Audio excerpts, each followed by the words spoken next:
चला विचारा. सर आज की नाही संजय राऊतांनी टीका केलेली आहे कायद्याप्रमाणे यांची जी भेट झाली. मला वाटतं की संजय राऊत साहेब आणि पवार साहेबांचे अत्यंत घनिष्ठ संबंध आहेत. आश्चर्य संजय राऊत कसे बोलले. इतर कोणाला माहीत नसेल पण संजय राऊतांना साहेबांची प्रकृती कशी आहे याची पूर्ण कल्पना आहे. सीमा भाग म्हणजे कर्नाटक आणि महाराष्ट्रामधला बेळगाववरनं झालेला सीमावाद हा मिटवण्यासाठी म्हणून शरद पवार साहेब सीमा भागातील कार्यकर्त्यांच्या आग्रहास्तव मंत्रालय म्हणजे विधिमंडळात आले.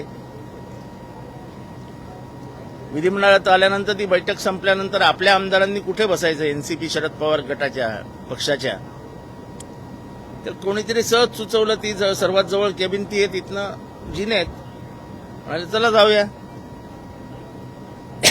स्वतःच्या सोयीसाठी आम्ही गेलो. त्यात कुठला राजकीय हेतू होता तर शून्य. आता त्यांची प्रकृती कशी आहे, त्यांना एवढं चालणं जमेल का, हे सगळा विचार करून संजय राऊतांनी बोलायला नको होतं. अर्थात ते बोलले त्याच्यावरती मला काही टीका टिप्पणी करायची नाही. पण साधं गणित होतं. जिना जवळ होता, केबिन जवळ होती आणि साहेबांना ते सोयीचं होतं. जे सोयीचं आहे ते साहेबांसाठी आम्ही केलं आणि आम्ही सगळ्यांनी मिळून केलं, कोणी एकानी केलेलं नाही. तर मला वाटतं की राजकारणात असं इतकं वैर म्हणजे आपल्याच प्रकृतीला त्रास होईल इतकं वैर काही कामाचं नाही ना. दुसरीकडे त्यांनी असं म्हटलंय की आता त्यांना पोटदुखी झाली आहे का डोकेदुखी झाली आहे हे मला काय माहिती. त्यांनी असंही म्हटलंय की याच भेटीवर राष्ट्रवादी काँग्रेस पक्षाची सगळ्यांची विश्वासार्हता कुठेतरी कमी. आणि असं काय नाही, प्रत्येकाची विश्वासार्हता प्रत्येकाने टिकून ठेवायची असते. ती असल्या कृतीने भीतीने काय होत नसते.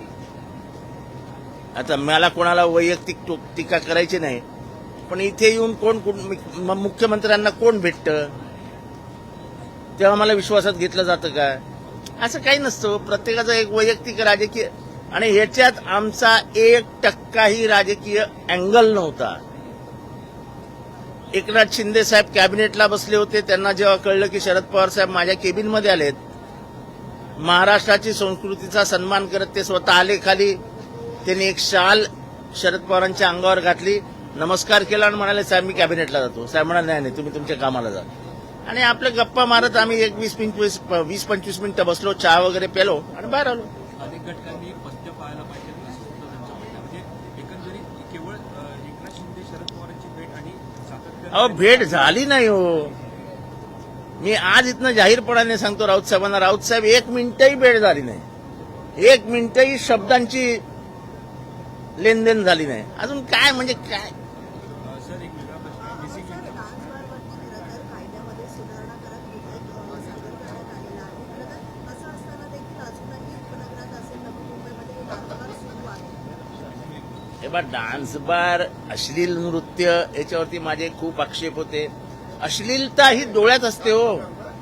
अश्लीलता ही जगाच्या कुठल्याही डिक्शनरीत लिहिलेले नाही.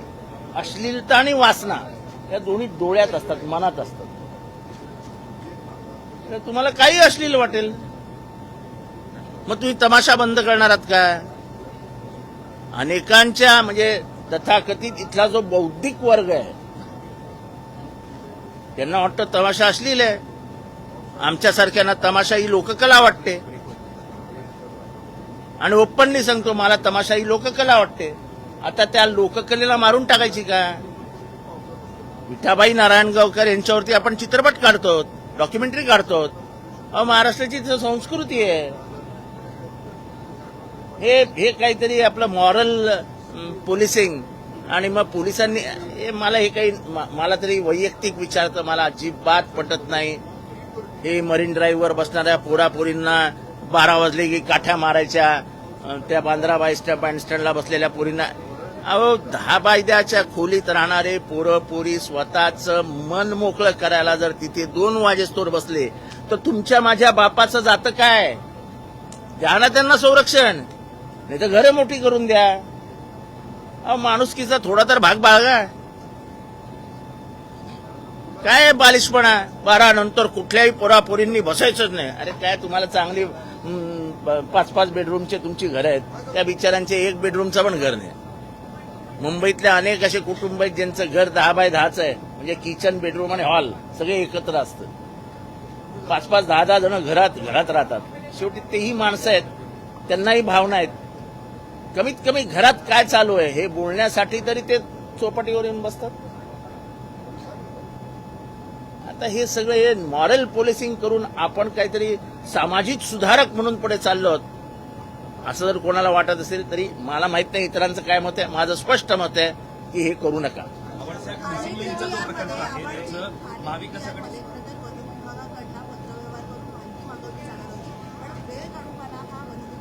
याच्यात वन विभागाचीच चूक आहे.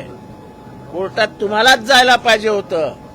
ह्याच्यात पैसे कोणी घेतले, काय घेतले, कसे घेतले याच्याबद्दल मला काय माहित नाही. पण वन विभागाने केलेल्या मस्तीमुळे दुर्लक्ष केलं त्यांनी या केसमध्ये आणि ठाण्याला 2800 कोटी रुपयाला खड्ड्यात टाकलं.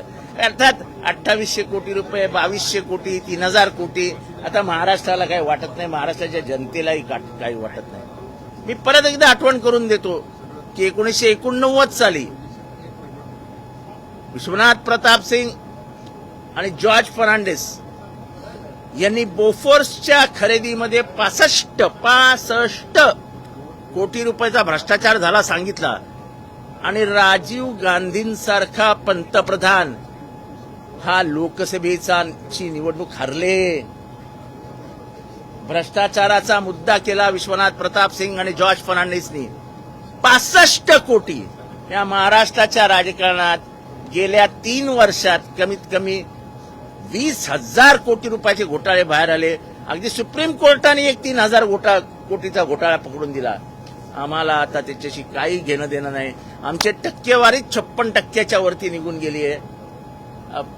खुदा भला करे. शेतकरी कर्जमाफी संदर्भात वारंवार आंदोलन आपल्याला होताना दिसतं आहे. तर रविकांत तुपकर यांनी देखील आज विधान भवनाच्या बाहेर आंदोलन केलं. काही जे काय आपल्याला काही पडले असं आहे की आम्हाला इतकी मेजॉरिटी मिळालेली आहे की आता तुम्ही आमच्यावर टीका जरी केली तर आम्ही बघून घेऊ असं नाही. म्हणजे मला कळतच नाही महाराष्ट्राच्या राजकारणामध्ये जो एक दुसऱ्याचा सन्मान करायला पाहिजे, जी प्रथा आणि परंपरा महाराष्ट्राने बाळगली आहे ती गेली कुठे? अहो, शरद पवारांवरती गोपीनाथ मुंडेंनी काहीही पुरावा नसताना टीका केली. ही टीका त्यांनी संध्याकाळी 7 वाजता केली. रात्री 4 वाजता पवार साहेबांनी बैठक बोलवली पोलिसांची आणि त्यांच्या घरासमोरची सिक्युरिटी ही तिप्पट केली. तेही करू शकत होते. हे सिक्युरिटी काढून टाका रे. इतक्या मोठ्या मनाची माणसं. अहो, टीका होणार ना. तुम्ही सत्ताधारी आहात. टीका करणं विरोधकांचं काम आहे. त्यांना समजून सांगणं, ती टीका मोठ्या मनाने स्वीकारणं हे तुमचं काम आहे.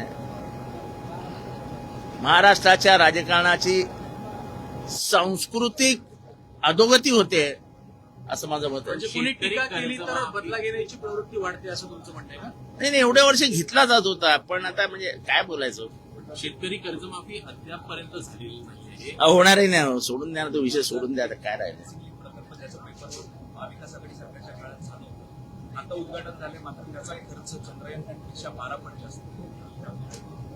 ठीक आहे. आता खर्च काय, आता एक प्रोजेक्ट अनाऊन्स होतो 7,000चा आणि जातो 70,000वर. महाराष्ट्राच्या जनतेलाच भ्रष्टाचाराला ते राजमान्यता, लोकमान्यता देत आहेत. तिथे माझ्यासारखा आमदार बोंबलून काय करू शकतो?